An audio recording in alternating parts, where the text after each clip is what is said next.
나만의 건강이 아닌 우리 모두의 건강을 생각하는 방송. 더 건강한 대한민국을 꿈꾸는 개념 방송. 들리는 신문 히포크라테스.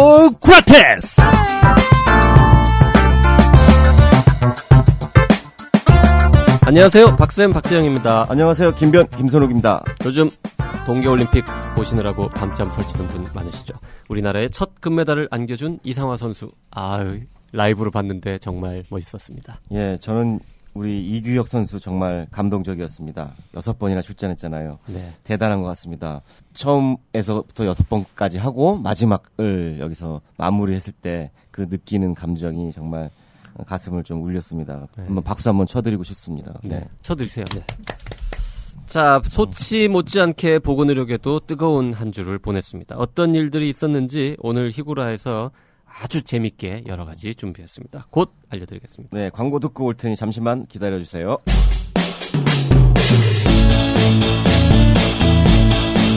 안녕하십니까, 서한쌤입니다. 들을수록 건강해지는 유익한 방송, 듣다 보면 빵 터지는 유쾌한 수다, 이름하여 나는 의사다 밑줄짝. 수다쟁이 깜신과 교회 오빠 양깡이 들려주는 건강 시크릿. 매주 화요일 오전 10시 다시 밑줄짝.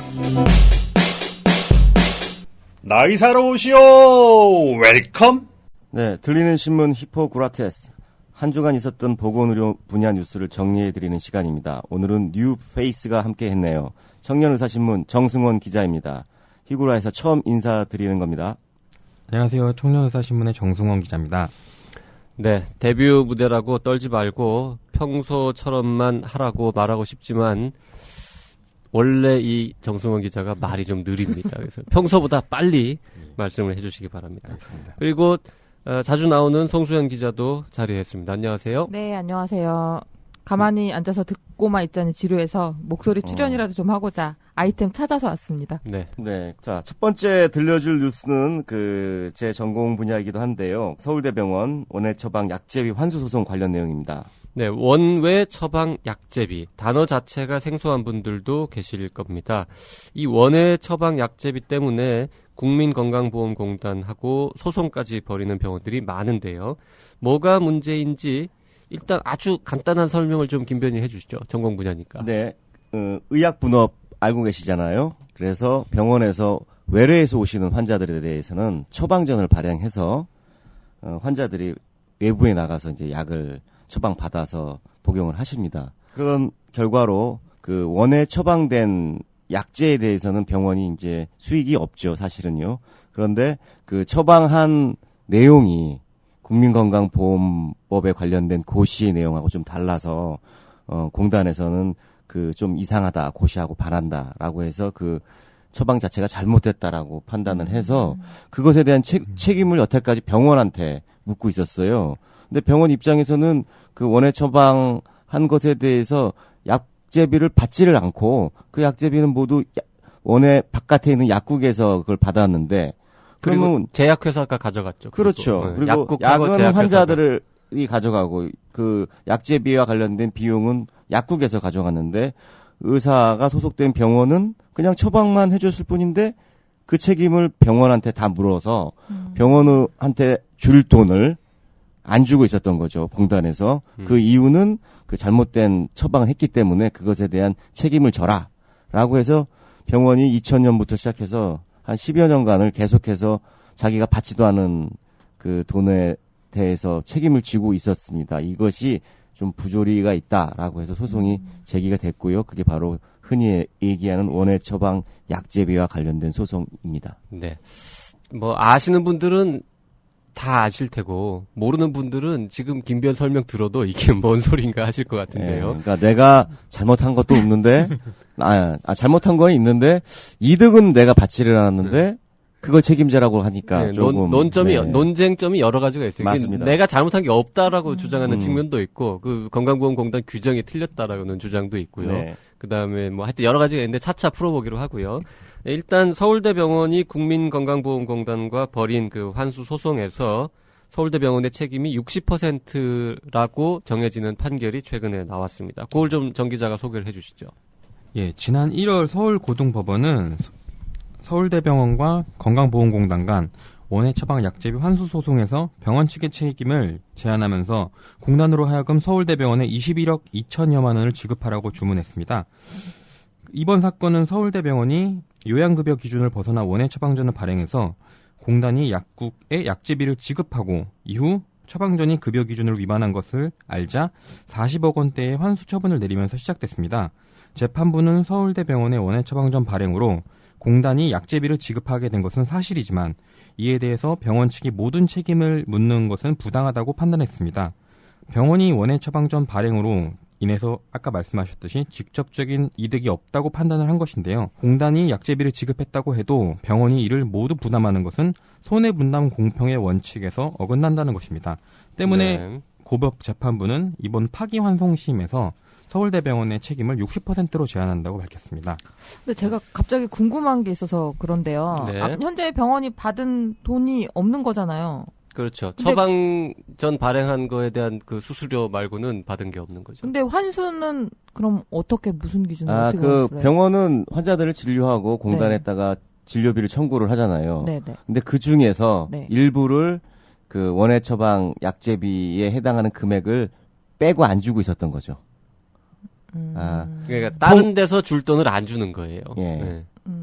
그- 실제로 병원에 있는 돈을 공단이 가져가는 게 아니라 가령 그 송수영 기자님이 그 뭔가 직무를 하시면서 그치 회사에 손해를 끼쳐가지고 잘못을 월급을 했어요. 안 주는 이런 근데- 건 거예요. 아, 열 받네요. 줘야 되는 월급 중에서 그 부분만 딱 빼고 주는 거예요. 아, 열 받네요. 그러니까- 더 받았네. 월급을. 예, 예. 근데 그 문제는 송 기자님께서 그 나쁜 짓을 한 게로 인해서 이득을 받은 게 하나도 없어요. 그 이득은 우리 정 기자님이 받았어요. 그럼 왜 나한테 뺏어? 그러니까요. 이렇게 생각하게 예. 되는. 네, 그러네요. 그런 구도예요. 예. 네. 근데 이제 좀 사연이 복잡합니다. 네. 근데 어쨌든 이번 재판이 6년 넘게 벌써 진행이 되고 있어요. 예, 제가 확인해본 바로는 소장이 접수된 해는 2007년이었습니다. 되게 남들은 소장이라고 발음하는데. 소장 장기 이름 같은. 소장이 접수된 해는 2007년이었고요. 1심 판결이 난 해가 2008년 8월입니다. 이 사건에서 이제 서울대병원은 2001년부터 2007년까지 발행한 원해 처방전에 대해서 이번 사건이 다뤘는데요. 1심에서는 병원 측이 이겼습니다. 그런데 이제 2심에서는 역시 마찬가지로 서울대병원이 일부 승소를 하긴 했는데요. 이게 사실은 말뿐인 승소였습니다. 이제 2심 재판부가 요양급여 기준을 벗어난 원해 처방 발행 중에서 의학적 타당성이 입증된 5건에 대해서만 공단의 진료비 환수를 부당하다고 판단한 것입니다. 그러니까 5건 외에는 공단의 소론을 들어준 것이죠. 그러니까 7년치니까 되게 여러 건이었을 텐데 예. 그 중에서 5건은 병원 책임이 없다. 그리고 나머지는 다 병원 책임이 있다라고 했으니까 일부 승소라고는 하지만 사실상의 패소다 이런 네, 말씀이시죠. 그래서 뭐 네. 눈물뿐인 승소라는 그런 이야기도 있었고요. 네. 그런데 이제 이 같은 2심 재판부의 결정이 대법원에서 또다시 뒤집히는데요. 대법원은 의학적 타당성이 인정됐음에도 병원 측이 공단에 손해를 끼친 점은 분명하다고 판단을 한 것입니다. 다만 여기서 대법원은 그 책임을 전체 병원에게 지는 것은 부당하기 때문에 고법에서 다시 판단하라라고 하면서 파기환송했습니다. 이때부터 이제 원해 처방 약제비 판결은 병원과 공단의 책임 비율 싸움으로 가게 된 것입니다. 네. 그러니까 다시 한번 설명을 해드리자면 의사가 어떤 처방을 했어요. 근데 그 처방 자체가 잘못됐다라고 공단이 판단을 해서 그 처방전으로 인해서 먹은 환자가 먹은 그 약값 그리고 약국에서 약사가 이 조제를 한 거에 대한 조제료 이런 등등 모든 비용이 다 의사 탓이니까 의사에게 이제 환수 조치를 하겠다 그 비용을 이제 이게 이제 처음에 발단이었는데 그렇습니다. 그 다음에 이제 공방을 벌이다가 처음에는 이게 과연 의학적으로 타당한 거냐 아니냐를 가지고 싸워가지고 건별로 어떤 거는 타당하니까 환수할 필요가 없다 공단이 그리고 어떤 거는 의사가 처방을 잘못한 게 맞으니까 환수해야 된다 이런 식으로 이제 나눠지다가 어느 순간이 되어서는 잘못한 거는 맞는데 그거를 100% 의사가 책임지는 건 좀 부당하지 않느냐라면서 그럼 몇 %를 의사한테 책임을 물을 것이냐라는 것으로 가서 지금은 숫자 싸움이 되어 있다. 이렇게 정리하면 맞는 거죠. 맞아요. 그러니까. 예, 책임 비율을 그러니까 잘못한 건 맞는데 그것에 대해서 모든 책임을 병원 측에만 전가하기는 좀 어렵지 않냐. 이게 이제 손해배상으로 가서 손해배상 제도에 이념인 공평 타당한 손해의 분배에서 봤을 때 우리가 자동차 사고가 나도 그렇죠. 일반 과실이 없잖아요. 뭐 그렇죠. 7대3, 뭐 6대4 웬만하면 그렇잖아요. 쌍방과실이잖아요. 쌍방과실이잖아요. 그러니까 공단에도 일정 정도의 책임이 있다. 공단의 과실은 뭐죠? 공단 급여 기준을 너무 까다롭게 만든 거. 그건 구체적으로 나오지는 않았는데 한 측면에서 모든 책임을 병원에 따만 지우게 하는 게 좀 불합리하다라는 측면에서 이제 얘기가 네. 된 거죠. 예. 그래서 그걸 병원이 그럼 몇 % 책임을 져야겠냐라고 했을 때 지금 서울대병원 이외의 다른 병원들의 일반적인 기준은 한 80% 정도가 병원 책임이다라고 하고 있고요. 또 특이한 케이스에서는 50% 정도만 책임이 있다라고 한 경우도 있었고 이번 서울대병원에서는 병원 책임이 한 60% 있다 이런 거죠. 공단의 책임을 이제 40%에 들어본 거죠. 예, 그러니까 반사적으로 공단 책임이 40%라는 거죠. 공단이 손실분을 감내해야 되는 게 40%라는 거죠. 네. 근데 이제 이 복잡한 내막을 잘 모르시는 청취자분들은 아니 그 의사는 왜 그 기준에 어긋나게 그렇게 처방을 해가지고 문제를 일으켰냐라고 생각하실 네. 수도 있을 것 같은데 예. 의사들의 주장은 그 공단의 급여 기준이 잘못된 것이라서 근데 우리는 정말 환자한테 필요한 것이기 때문에 처방을 한 거다 이런 거잖아요. 맞습니다. 네. 예. 특히 서울대병원이나 이런 국립대병원들 교수님들이 굉장히 세세요. 네. 자기 그 학교에서 배운 거라든지 교과서적 진료를 네. 해야 되고 물론 약이라는 것이 그 처음에 식약청에서 허가를 받고 나왔을 때 어떤 써야 되는 그 기준들이 분명히 있긴 하지만 의학적 임상적으로 봤을 때에는 그것과 달리 또 논문에서라든지 여러 가지 측면에서 그 이외에도 쓸 수가 있다고 이제 의학적으로 판단을 하시는 거죠. 그러니까 교과서적 판단하고 고시적 판단이 서로 달랐을 때 의사들은 대부분 고시적 판단보다는 의학적 판단을 하게 된다는 거죠. 그 괴리가 생깁니다. 그것에 대해서 공단은 잘못했다고 하는 거고 병원은 아니다라고 얘기하는 거고 중요한 거는 병원은 환자의 건강을 더 중요시하게 생각했기 때문에 고시에 다소 반한다 하더라도 자기는 의학적으로 이건 타당성이 있다고 스스로 생각하고 이렇게 처방을 한 겁니다. 그러니까 의사들은 특히 이제 서울대병원의 교수님들 같은 경우에는 병원의 책임 비율이 이번에 뭐 60%로 줄었다고 하는데 네. 사실 20% 30%만 책임지라고 해도 기분 나쁜 거예요. 나는 네. 옳다고 생각하는 일을 100% 라고 했을 생각해요. 뿐인데 네. 전혀 책임이 없다고 생각하시는 분들이기 때문에 60%로 줄었다고 해서 기뻐하실 리는 없을 것 같습니다. 어쨌든 경희대병원이나 뭐 여러 병원들이 지금 비슷한 소송들이 있었는데 다른 병원 케이스에 비해서 이번에 서울대병원 병원 측 책임 비율이 다소 줄었다면서요? 예, 그렇습니다. 앞서 말씀드렸듯이 원예 처방 약제비 사건은 결국 공단 손해액에 대해서 병원들이 얼마나 책임을 져야 하는지가 주요 쟁점이 됐습니다. 근데 경희대 병원이나 임제대 백병원, 차병원, 강북 삼성병원 등의 그 소송에서는 병원들이 대부분 80%의 책임을 물어야 했습니다. 그래서 서울대병원의 책임 부분은 이번에 60%로 줄어들었다는 데에서 의미가 있다는 것이죠. 대부분의 판결에서 병원 측의 책임이 컸기 때문에 병원들이 일부 승소는 거두더라도 마음껏 놓지 못하는 경우가 많았는데요. 서울대병원 사건의 경우는 아무래도 그 기존의 주류였던 판결보다 병원 책임이 줄었기 때문에 병원 쪽에는 더 유리한 판결이라고 볼 수가 있습니다. 그러면 서울대병원 판결이 다른 병원에 비해서 조금 달리 나온 것에 대해서 요 소송을 직접 진행하셨던 그 현두륜 변호사님을 한번 전화 인터뷰를 통해 가지고 그 이유가 왜 서울대이기 때문에 그랬는지 판사가 서울대에서 그랬는지 아니면 무슨 이유가 있었는지를 좀 알아보도록 하겠습니다. 네, 변호사 이 전화 연결하는 게 쉽지 않을 텐데 변호사를 MC로 기용하니까 이게 좋은 것 같아요. 변호사 섭외하기는 되게 좋은 것 같아요. 오늘따라 참 변호사님 같으시네요. 그런 것 같아요. 제가 아주 든든합니다. 네. 자, 전화 연결을 한번 해보겠습니다. 안녕하세요, 변호사님. 네, 안녕하세요.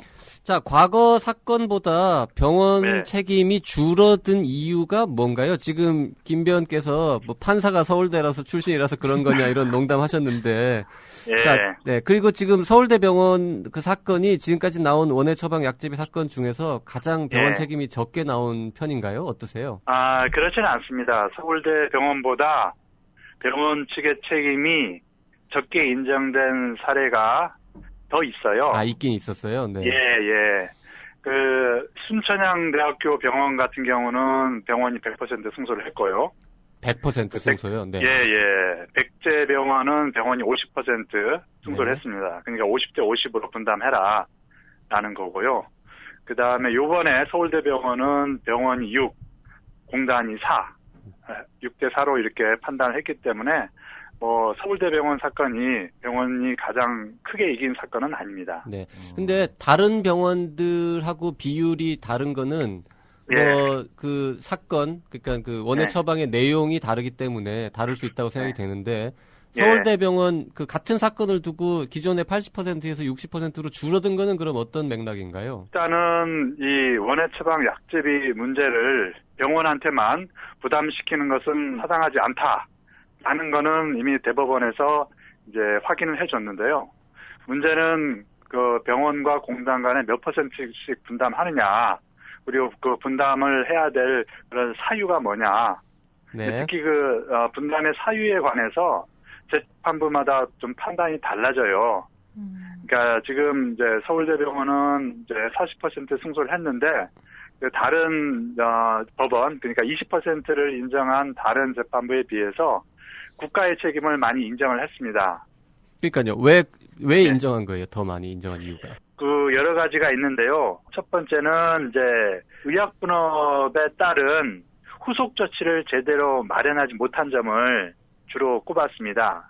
아, 네. 예, 그 얘기는 뭐냐면은 약사법에 따르면은 약사도 요양급여 기준에 위반되는지 여부를 확인할 의무가 있거든요. 네.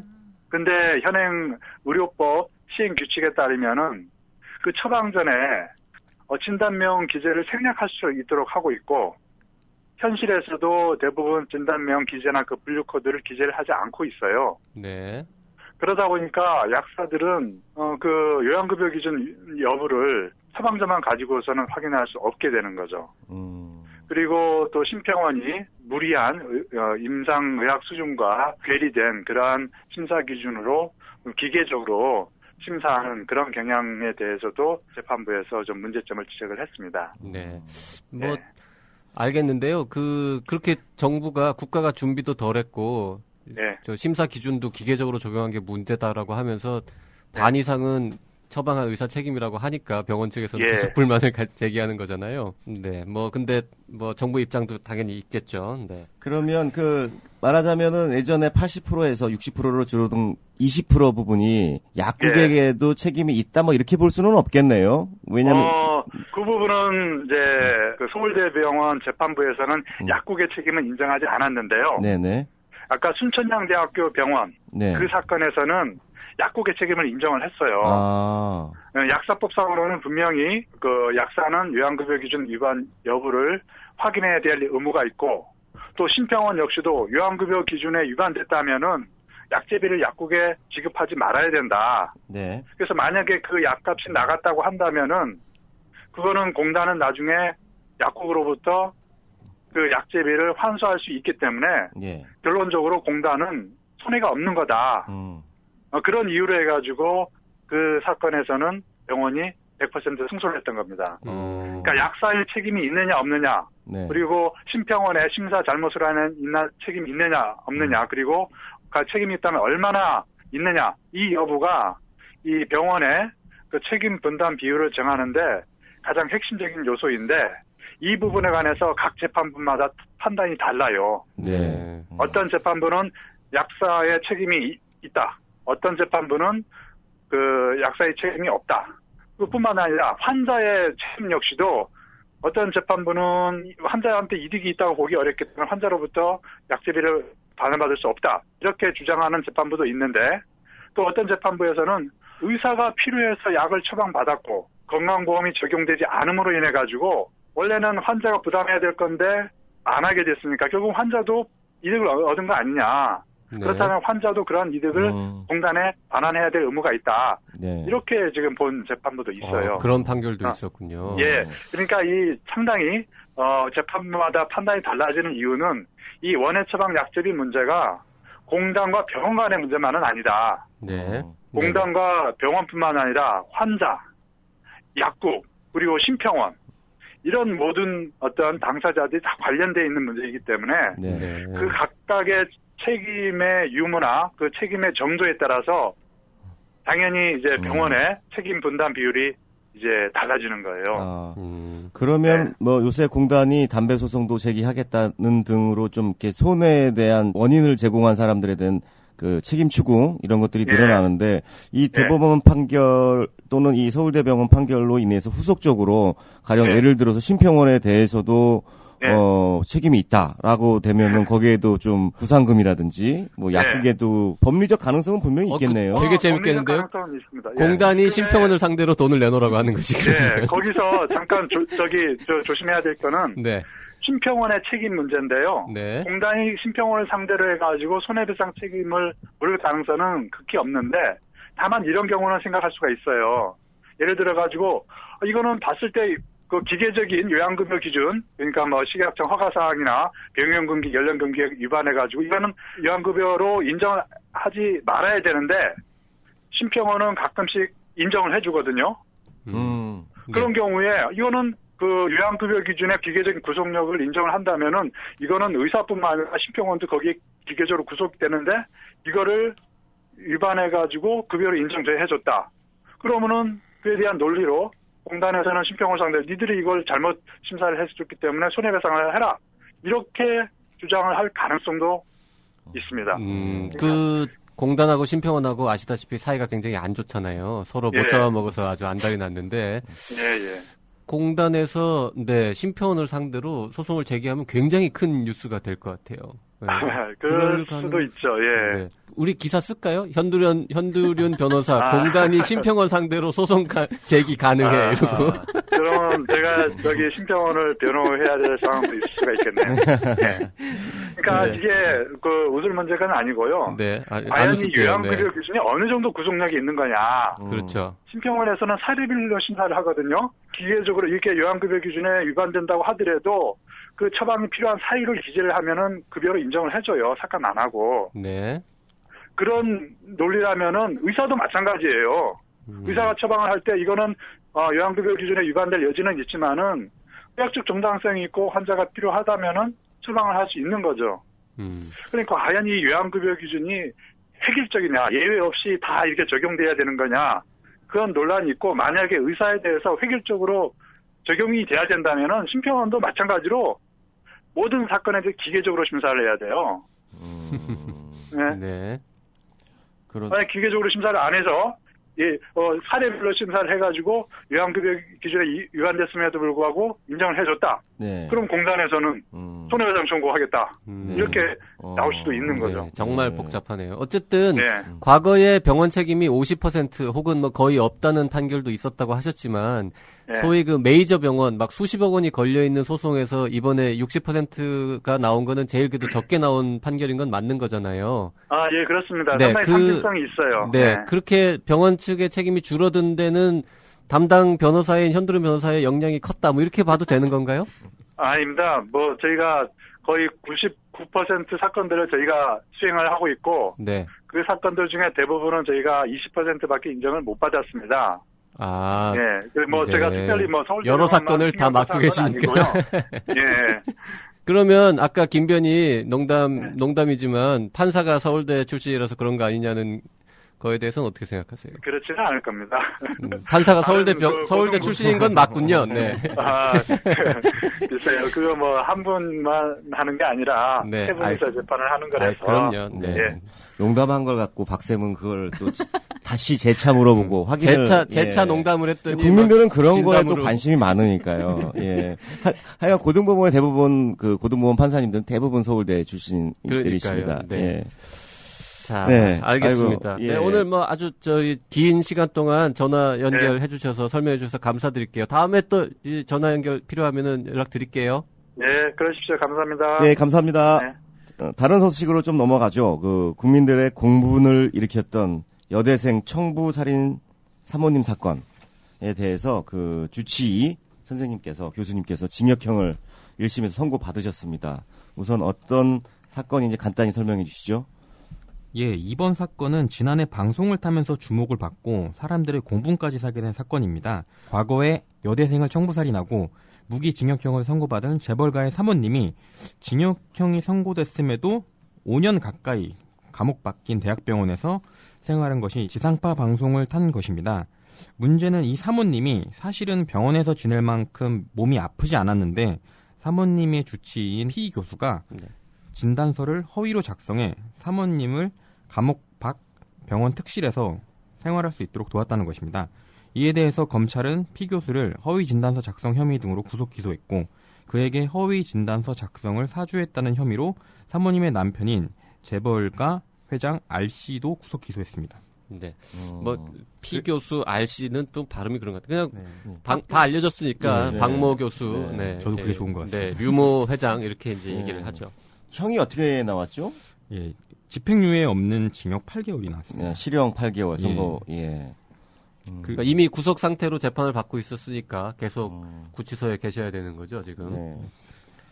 허위 진단서 작성 혐의가 인정돼서 집행유예 없는 징역 8개월을 선고받은 것이고요. 각종 증언이나 여러 가지 정황상 사모님의 상태가 그 박모 교수의 진단서 내용처럼 거동을 할 수 없거나 수감 생활을 계속할 수 없는 상황이 아님에도 진단서에는 사모님이 수감 생활을 지속하기 어렵다라고 한 점에 대해서 허위사실 기재 혐의를 인정한 것입니다. 재판부는 이번 사건이 사실상 진단서 작성에 있어서 의사의 재량권 범위를 정하는 주요 판례가 될 것이라고 인정하는 등 신경을 많이 쓰는 모습이었는데요.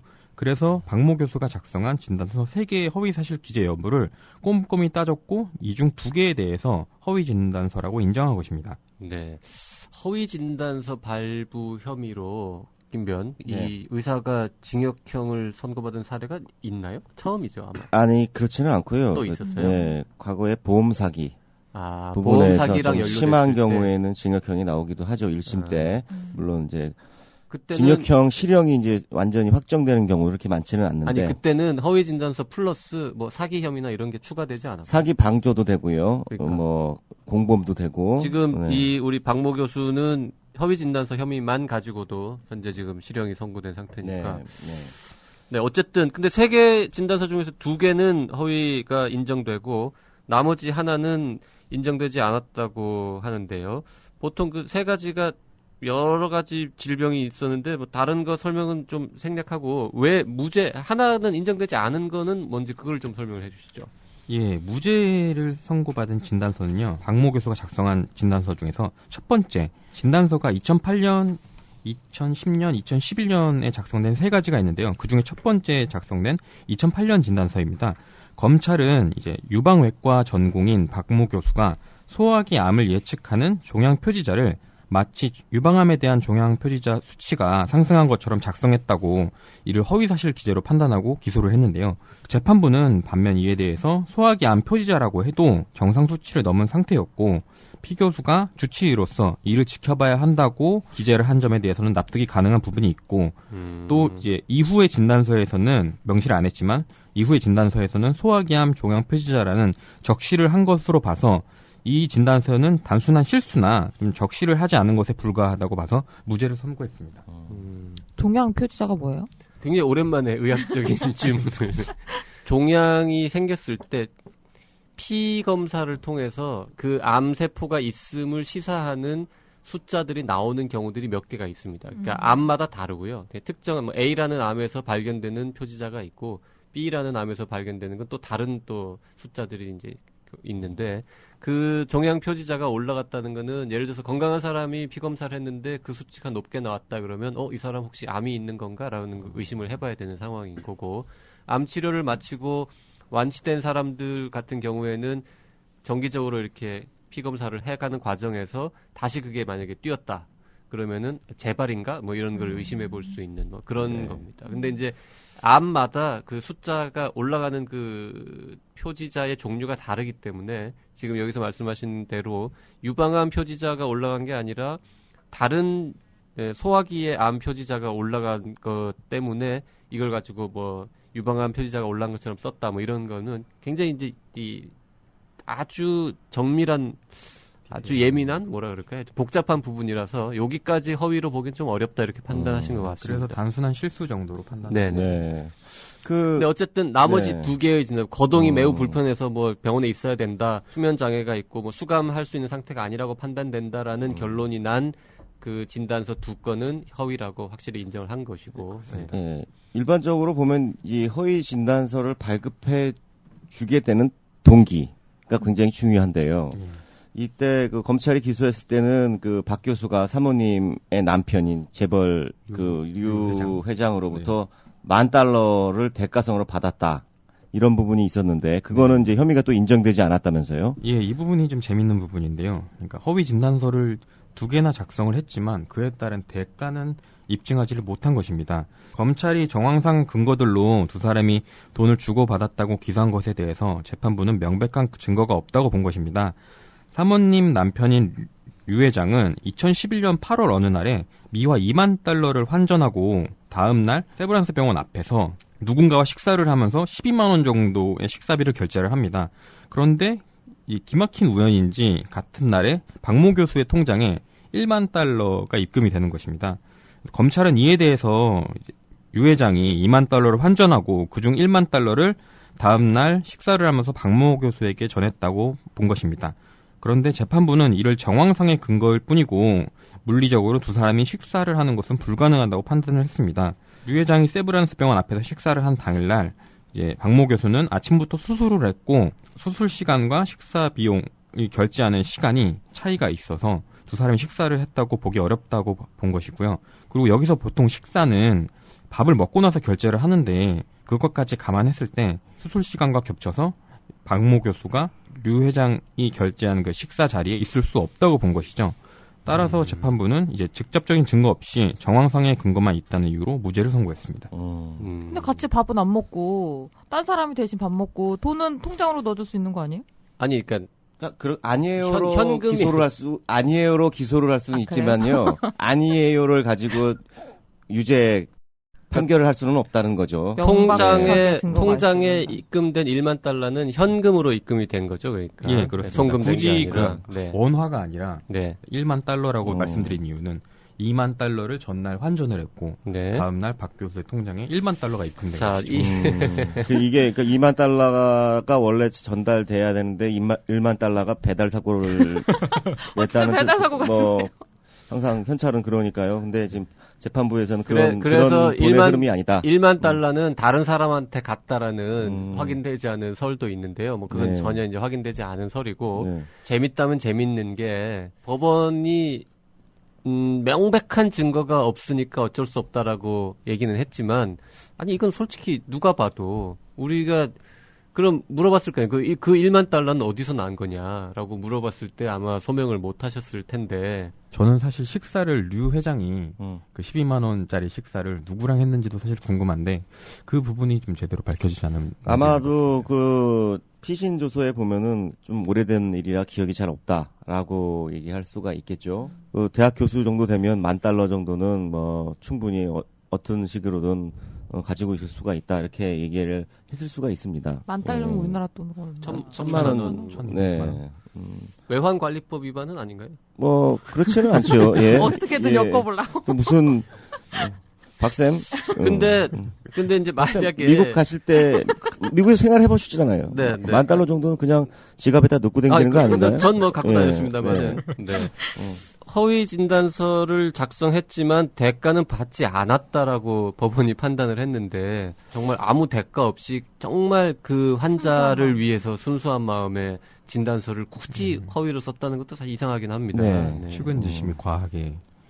그러니까 이런 것들 전반적으로 이 $10,000를 받았는지 여부는 확인되지는 않지만 네. 전반적인 상황으로 봤을 때는 뭔가 받았을 텐데 검사가 기소를 함에 있어서 증거를 확실히 되진 못했지만 취지상으로는 뭔가 대가 관계가 있었을 것이다라고 생각을 했기 때문에 8개월의 실형이 나온 거죠. 예. 네. 돈 받은 부분을 입증을 못했는데 입증을 하고 안 하고의 그 문제는 아닙니다. 관계없이 예. 형량은 같은가 봐요? 아니죠. 그러니까 이게 허위 진단서 작성죄의 그 대가 관계가 반드시 있어야 될 필요는 없어요. 다만 죄질을 갖다 따질 때 대가 관계가 있으면 굉장히 좀 높게 보는 거고요. 양형에서. 그러면 $10,000를 실제로 대가성으로 받았다는 사실이 입증됐으면 형량이 더 올라갈 수도 있었다라는 말씀이군요. 거기다가 배임 수재까지 아마 처벌이 됐을 겁니다. 네, 그럴 수도 있겠네요. 네. 자, 박 교수는 앞으로 항소를 하겠다는 입장이죠. 예, 그 박 교수는 정당하고 합리적인 이유로 진단서를 작성했는데 실형을 선고받았다면서 항소하겠다고 밝혔고 실제로 며칠 전에 항소장을 접수한 것으로 확인됐습니다. 네. 네. 김변 앞으로 상급 법원으로 올라가면 이 사건은 어떻게 될 것 같습니까? 제가 볼 때는 뒤집히기는 좀 어려울 것 같아요. 그리고 사건의 성질상으로 봤을 때, 그냥 확정이 되는 경우에는 아마 면허도 취소되는 그렇겠죠. 아주 중대한 상태가 발생할 것 같습니다. 지금 8개월, 이미 지금 수감 상태이기 때문에, 네. 이게 지금 대법원까지 만약에 올라간다면, 대법원 판결 날 때쯤 되면 8개월 다 되지 않을까요? 그렇죠. 예. 그래서 아마, 근데 요새 항소심이 형량이 굉장히 높습니다. 오히려. 더 올라갈 수도 있어요. 예. 아마, 검찰 입장에서도 업무상 배임 수재 부분, 그 부분이 무죄가 나왔기 때문에 그것을 입증하기 위해서 굉장히 노력을 다 할 거고요. 그래서 항소심 때 더 악한 나쁜 결과가 나올 수도 있죠. 박 교수님 입장에서는. 네, 그렇습니다. 그래서 지금은 뭐라고 제가 단언할 수는 없어요. 그리고 이 사건은 의료랑 관련되는 부분이기 때문에 네. 면허 취소나 뭐 정지는 당연히 네. 뒤따라올 것으로 보이는데 네.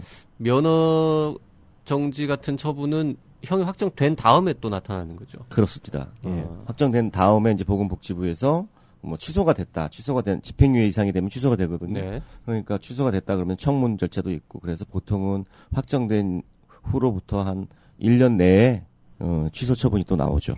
네. 네, 박 교수에게는 어쨌든 상당히 험난한 시간들이 많이 남아있는 것 같습니다. 네, 그 사건은 이 정도까지 하고요. 송수연 기자가 준비한 뉴스 하나 있다면서요? 네, 전공의 수련 환경 개선 조치로 인해서 수련병원들이 혼란을 겪고 있는 내용인데요. 보건복지부가 전공의 수련 환경을 개선하기 위해서 대한전공의협의회와 대한병원협회 등과 함께 8개 항목의 수련 환경 조치를 발표를 했는데요. 이 항목을 오는 3월부터 시행을 하기로 했습니다. 내용을 좀 보면 주당 최대 수련 시간을 80시간으로 제한하고 최대 연속 수련 시간도 36시간을 넘지 않도록 하고 응급실 수련도 12시간 교대, 혹시 예외일 때는 24시간 교대도 인정을 하기로 했고요. 당직 일수도 주 3일 초과하지 못하도록 했고 당직 수당을 지급하고 수련간 최소 10시간의 휴식을 취하도록 하고 연가 14일에 휴일, 그러니까 4주 평균 주당 24시간 정도를 주는 조치인데요. 이 조치를 오는 3월부터 시행하기로 했죠. 자, 근데 처음에 이 조치를 인턴하고 1년 차부터 적용하겠다고 해서 전공의들이 반발도 하고 병원 현장들이 상당히 혼란에 빠졌었는데요. 그게 이제 바뀌었다면서요? 네, 일부 일정이 좀 조정이 됐는데요.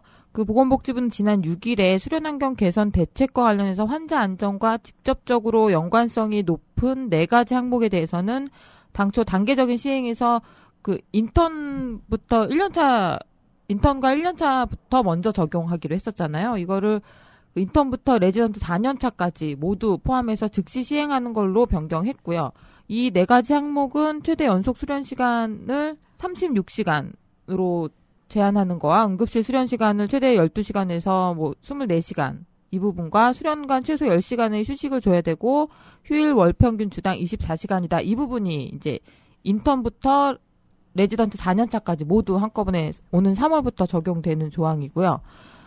또 인턴과 1년차부터 적용하려고 해서 강하게 반발을 했었잖아요. 인턴과 1년차부터 그러니까 주당 80시간 근무를 제한하게 되면 그들이 하던 업무를 나머지 연차들이 다 몰아서 해야 되기 때문에 이 부분을 상당히 강하게 반발했었는데 이 부분은 4년차부터 단계적으로 적용하기로 했습니다. 또 당직 일수를 주 3일 초과하는 거 금지랑 연가 14일 항목 이 부분도 4년차부터 적용하기로 했고요. 그런데 왜 수련병원들이 혼란스러워하고 있는 거죠? 그러니까 가장 큰 이유는 이미 인턴과 1년차부터 적용하기로 해서 병원 내부에서 이제 수련교육부에서 계획 당직 일정이면 이런 걸 다 짜서 준비해놓고 있었는데 시행을 한 20일 앞두고 나서 확 뒤집어버린 거죠. 수련병원 입장에서는 황당한 거죠. 다 짜놨더니 또 다 새로 짜라고 하는 거니까. 지금 김변은 대학병원 당직을 안 써봐서 모를 텐데 굉장히 복잡해요. 이 연차별로 수많은 전공의들이 있고 응급실도 있고 병동도 있고 인턴도 있고 해가지고 그 많은 사람들이 당직표를 짜는 게 무지막지하게 복잡하거든요.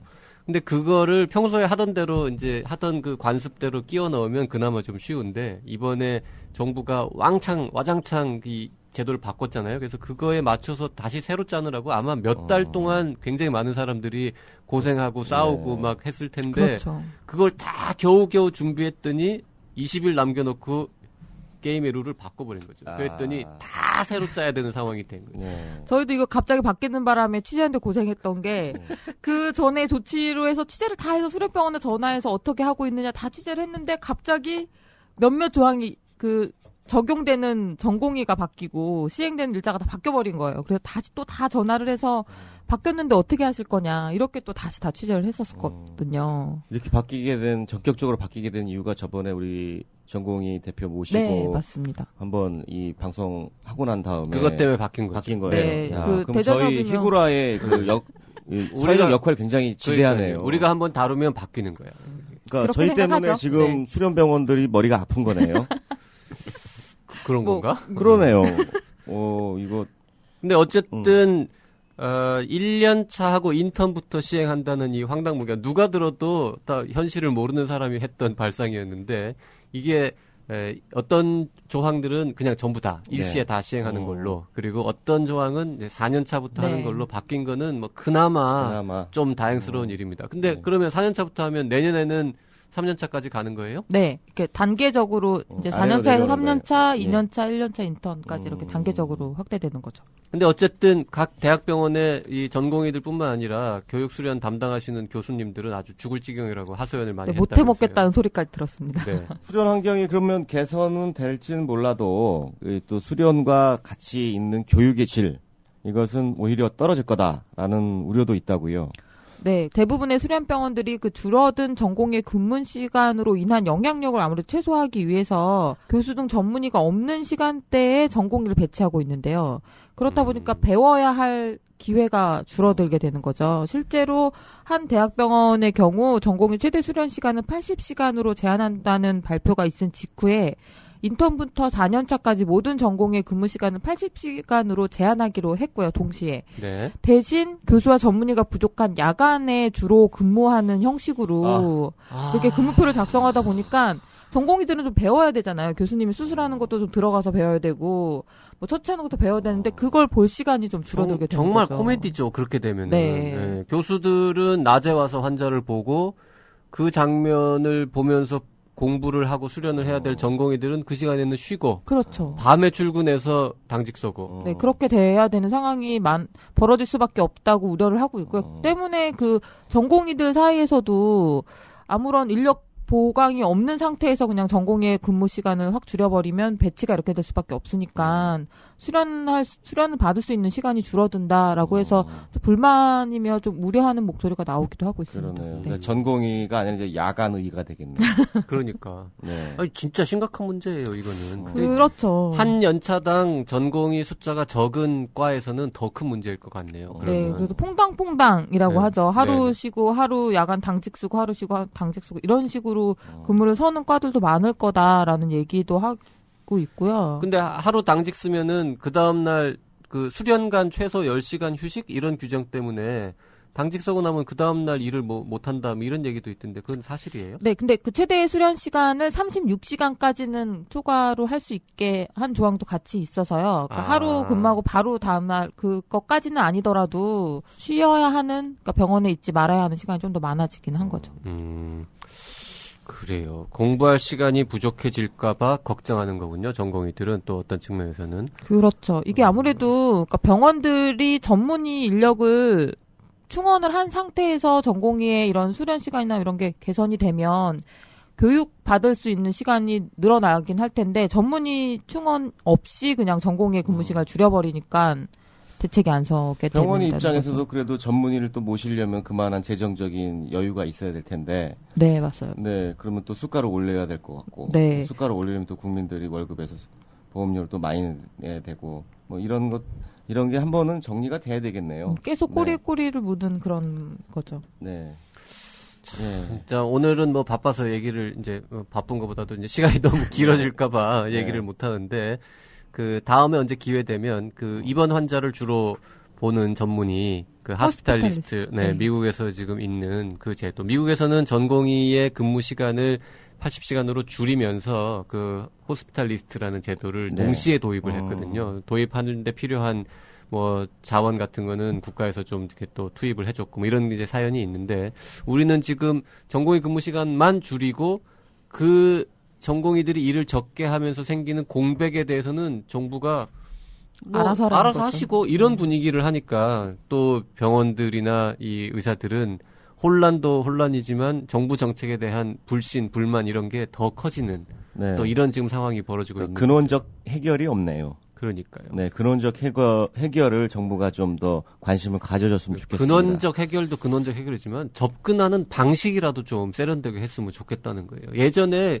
그 기억하시겠지만 1999년도에 의료대란 직전에 그게 확 커진 것도 11월 15일 날을 기준으로 수가 그 체계를 확 바꾸는 바람에 의사들이 진짜 열받았던 적이 있거든요. 모든 수가 체계는 월말 기준으로 바꾸는 게 그 프로그램 바꾸고 뭐 이런 거였는데 정부가 어느 날 갑자기 특별한 홍보도 없이 11월 30일 날 바꿔도 될 거를 11월 15일부터 바꿔버린 거예요. 그래갖고는 그 며칠 동안 전국의 의료기관들이 완전 대혼란에 빠진 적이 있었는데 그런 거랑 뭐 결국 비슷한 맥락이 아닌가 이런 생각 듭니다. 디테일이 좀 떨어졌다는 것 같고. 네. 예.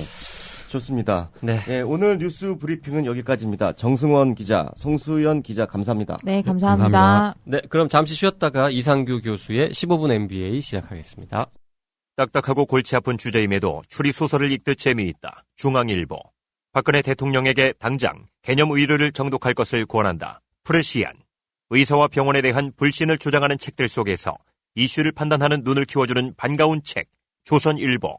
우리나라 보건의료의 현주소를 보여주는데 적절할 뿐더러 부족함이 없다. 오마이뉴스. 교양 시민을 위한 개념 있는 의료 이야기. 더 건강한 대한민국을 위해 우리 모두가 알아야 할 불편한 진실. 정치, 사회 분야 베스트셀러. 개념 의료. 온라인 오프라인 서점에서 절찬 판매 중. 이상규의 15분 MBA 시간입니다. 이상규 교수님, 안녕하십니까? 네, 안녕하세요. 네. 네, 그 지난 회에 좀 이렇게 딱 와닿지는 않는데 하여간 여지를 남겨놓고 이제 그 나의 경쟁 상대는 누군가 이것에 대해서 말씀을 해주셨는데요. 그러면 오늘은 또 어떤 주제이신가요? 네, 이제 슬슬 의료 쪽의 얘기들을 본격적으로 좀 꺼내야 될 것 같다는 생각이 좀 들어서 네. 지난주에 얘기했던 것이 어떻게 보면 모든 경영활동, 마케팅 활동의 출발점이거든요. 네. 욕구를 파악해야 된다라는 욕구. 부분들인데 네. 이제 의료 쪽으로 이제 가져와서 얘기를 하자고 하면 의료 서비스를 포함한 여러 가지 서비스 산업들이 우리가 일반적으로 생각하는 뭐 제조업이라든지 다른 산업하고 상당히 많이 다릅니다. 그러니까 차이가 많다는 거죠. 네. 같지가 않기 때문에 이 의료 서비스 산업이 다른 산업들하고 다른 점이 도대체 뭐냐라는 것들을 일단 좀 파악을 해야 네. 이제 의료를 가지고 여러 가지 얘기들을 좀 풀어갈 수 있을 것 같아서 오늘은 의료 서비스는 도대체 다른 산업하고 뭐가 다르냐라는 얘기들을 이제 좀 하려고 하고 있습니다. 네. 의료 서비스는 뭐가 다릅니까? 뭐 이게 의료 서비스를 포함한 모든 서비스 산업이 뭐 공통적인 부분일 수도 있는데요. 네. 한 4가지 정도가 이제 크게 다르다라고 얘기를 합니다. 네. 그래서 4가지를 뭐 하나씩 뭐 제목만 좀 불러드리면 첫 번째는 형체가 없다, 무형성을 가진다라는 특징들이 있고요. 네. 그 다음에 두 번째로는 이 비분리성이라는 특징이 있습니다. 말이 좀 어려운데 뭐 설명을 좀 비분리성. 예. 네. 그리고 분리할 수 없다라는 얘기겠죠. 네. 그 다음에 뭐 이질성이라는 말로 이제 표현을 하는데 이게 질이 항상 같지가 않다. 네. 뭐 이런 개념이 하나 있고요. 그 다음에 이제 소멸성이라는 특성이 있습니다. 뭐 4가지 다 단어는 알아듣겠지만 무슨 말인지 무슨 진짜 의미는 전혀 이해할 수가 없네요. 그러니까 무형적이고 분리할 수 없고 서로 질이 다르고 또 없어진다 어느 순간에는. 네. 네 가지네요. 예. 근데 이게 다른 산업과 좀 구별되는 의료 서비스의 특성이라는 거죠. 네 가지가. 제조업들과 구분이 되는 네. 어떻게 보면 전체 서비스업의 특성일 수도 있는 것 같아요. 네, 의료 서비스도 알겠습니다. 결국은 서비스업이니까. 네. 네. 하나씩 살펴보죠. 무형성 이건 뭐 어떤 의미인가요? 뭐 무형성이라는 건 사실은 뭐 제일 이해하기 쉬운 개념 중에 하나인 것 같은데요. 이제 형체가 없다는 거죠. 가령 환자가 와서 맹장 수술을 받았다. 그러면 환자가 뭔가 서비스를 받고 돈을 내고 가지 않습니까? 근데 자기가 뭘 받았는지에 대해서 사실은 눈에 보이지 않죠, 그죠? 뭐 맹장이 없어졌잖아요. 안 보이잖아요. 그 꼬맨 자국만 보이겠죠. 네. 그러니까 가령 예를 들어서 이제 내가 테레비를 사고 싶다. 집에 테레비가 고장이 나서 그러면은 요새 이제 대부분의 사람들이 일단 뭐 어디가 하이마트 같은 데 가겠죠. 그죠? 뭐 이런 매장에 가서 쭉 보고서 거기서 사지 않고 이제 집에 와서 뭐 이제 인터넷에서 제일 싼 거 골라가지고 이제 주문하고 이렇게 할 텐데 어쨌든 테레비는 눈에 보여요. 가서 보면 야 크다 뭐 소리가 좋다 이렇게 다 눈에 보이는데 이런 의료 서비스는 사실은 눈에 보이지 않습니다. 네. 그런 특징들이 있는 거죠. 그래서 사실은 뭐 병원에 가면 요새 그런 거 많지 않습니까? 뭐 병원 큰 병원 벽에 가면 요새 어느 병원이나 다 있는 게 뭐 친절 직원 선정해서 이달의 친절 직원 해가지고 막 붙여놓기도 하고, 네, 맞아요. 그 다음에 뭐 친절 신고 엽서 해가지고 곳곳에 막 놔두기도 하고. 그 몇 명이나 그거 엽서를 써서 그 함에 넣을지 참 궁금했어요. 그렇죠. 네. 근데 그게 이제 병원 입장에서 보면 이런 서비스가 가지는 무형성을 극복하려는 노력들이죠. 그러니까 무슨 얘기인가 하면 가령 삼성 같은 경우는 화질이 좋습니다라고 광고를 하면 와서 보면 되거든요. 테레비를 보면 진짜 화질이 좋아요. 요새 나오는 큰 테레비 보니까 어저께 뭐 백화점 갔더니 2천만 원짜리 테레비가 있던데 화질이 정말 좋더라고요. 2천만 원짜리 테레비가. 그런데 가령 어떤 병원에서 우리는 친절한 병원입니다. 라는 걸 알리고 싶은데 어떻게 보여줄 방법이 없어요. 그죠? 붙들고 우리 친절해요 얘기할 수 있는 것도 아니고. 네. 그러니까 이 친절 직원을 선정해서 벽에 붙여놓는 게 친절 엽서를 곳곳에 갖다 놓는 게 이게 그걸 뭐 직원 상 주려는 목적보다도 더 큰 목적은 우리는 친절한 병원이라는 무형의 형태를 뭔가 전달하고자 하는 노력인 거죠. 그러니까 무형의 실체를 가시화하려는 노력들인 거죠. 친절하려고 노력하는 병원이다. 최소한. 그렇죠. 네, 이걸 보여주는 거죠. 근데 환자들이 보고 그걸 보면서 아, 이 사람이 친절한 직원이구나라고 아, 그 사람 참 잘생겼네라고 하는 사람은 아무도 없죠. 네. 그냥 아, 친절 직원 상주남다. 그럼 여기는 친절을 되게 신경을 쓰는 병원이구나. 그러니까 서비스의 무형성이 극복되면서 실체로 다가올 수가 있는 거죠. 그래서 그런 관점에서 이제 무형성이라는 특징이 하나가 있고요. 네. 두 번째 말씀드릴 게 아주 상당히 중요한 특성 중에 하나인데 비분리성이라는 특성입니다. 그건 뭔 의미인가요? 어떤 생각이 드세요? 비분리성이라고 그러면? 이 서비스를 제공하는 사람하고 서비스를 받는 사람이 서로 이렇게 붙어 있다. 뭐 그런 뜻인가요? 분리할 수가 없다. 거의 비슷한 말씀을. 예. 역시 그 법학을 하시는 분이. 아, 제가 좀 약간 날카로워요. 예. 이 환자의 협조가 없는 의료 서비스는 또 없거든요. 우리가 생각을 해보면 아까 잠깐 그 테레비 얘기를 했는데 테레비는 생산은 공장에서 하겠죠, 그죠? 네. 소비는 어디서 이루어지나요? 뭐 매장, 유통업체, 그렇죠. 매장, 유통업체나 인터넷, 온라인몰이나 이런 데서 이루어진단 말이에요. 우리가 일반적인 제조업은 생산과 분리가 완벽하게 분리가 돼 있습니다. 생산과 소비가 완벽하게 분리가 돼 있죠. 그런데 이런 서비스업 쪽을 보면 생산과 소비가 붙어 있어요. 그렇게 말씀해 주셨는데 무슨 얘기인가 하면 가령 우리 스마트폰 많이 쓰지 않습니까? 이것도 대표적인 서비스업인데 내가 스마트폰이라는 서비스를 소비하는 순간이 언제일까요? 돈을 내는 거에 대한 대가로 쓰는 순간이 내가 뭐 데이터를 쓴다거나 전화를 건다거나 이런 순간이지 않습니까? 네. 그러면 그 서비스가 생산되는 순간은 언제일까요? 그때죠. 바로 그 순간이죠. 네. 그러니까 생산과 소비가 항상 붙어 있어요. 서비스업은. 의료 서비스도 마찬가지로 환자가 맹장 수술이라는 서비스를 소비하는 순간이 언젠가 하면 수술방에서 자기가 수술을 받을 때지 않습니까? 네. 그 서비스가 생산되는 순간은 언젠가 하면 그때인 거죠. 바로 그 순간인 거죠. 이렇게 서비스업은 생산과 소비가 분리가 되지 않고 생산자와 소비자가 항상 동시에 존재한다는 그런 특성이 있습니다. 네.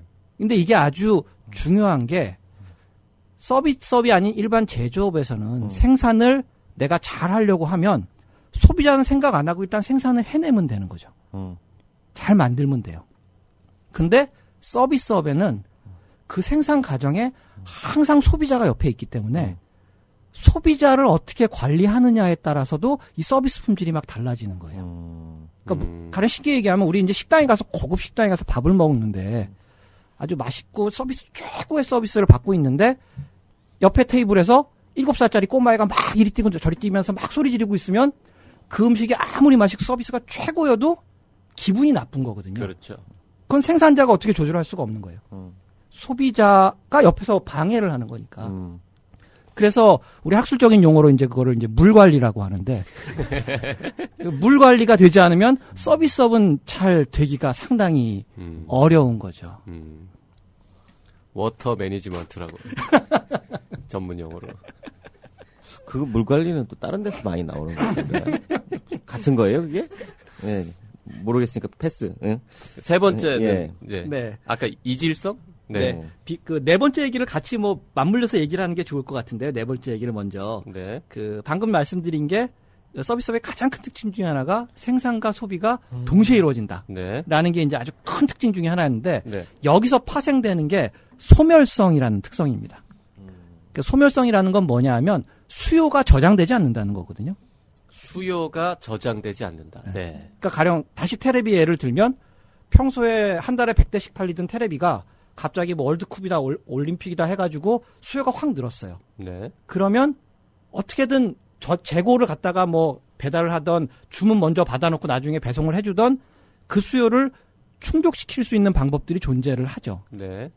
그런데 서비스업 같은 경우는 평소에 한 100명 정도의 환자를 볼 수 있는 그 자기네 그 수용 능력이 있는 병원에 갑자기 500명의 환자가 오면 100명은 진료를 받겠지만 나머지 400명은 그냥 집에 가는 거죠. 그렇죠. 그 사람들이 다음 날에 오냐? 그걸 안 올 가능성이 훨씬 많은 거죠. 그죠? 딴 병원에 가겠죠. 네. 그날. 그렇기 때문에 서비스 업종에서는 생산과 소비가 항상 동시에 이루어지기 때문에 갑자기 늘어난 수요를 우리가 감당할 수 없기 때문에 그 감당되지 못한, 소비되지 못한 수요는 저장이 되지 않고 소멸돼 버린다는 아주 큰 특성들이 있는 거죠. 그 예약하면 되잖아요. 예약. 그렇죠. 그래서 이제 나중에 제가 이 서비스 전략에서 말씀을 드리게 될 것 같은데 이런 소멸성이란 특성들을 극복해내려는 노력들이 여러 가지가 있는데 그중에 대표적인 게 예약인 거죠. 예약은 뭐냐 하면 일시에 몰린 수요를 분산시키는 거거든요.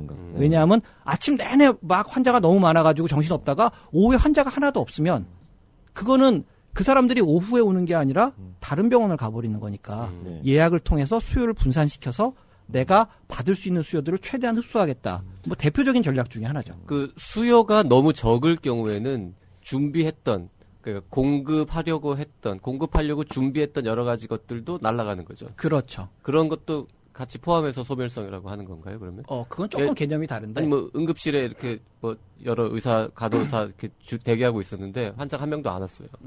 노는 거죠, 그냥. 그럼 공급을 못 하는 거잖아요. 수요가 그렇죠. 없으니까.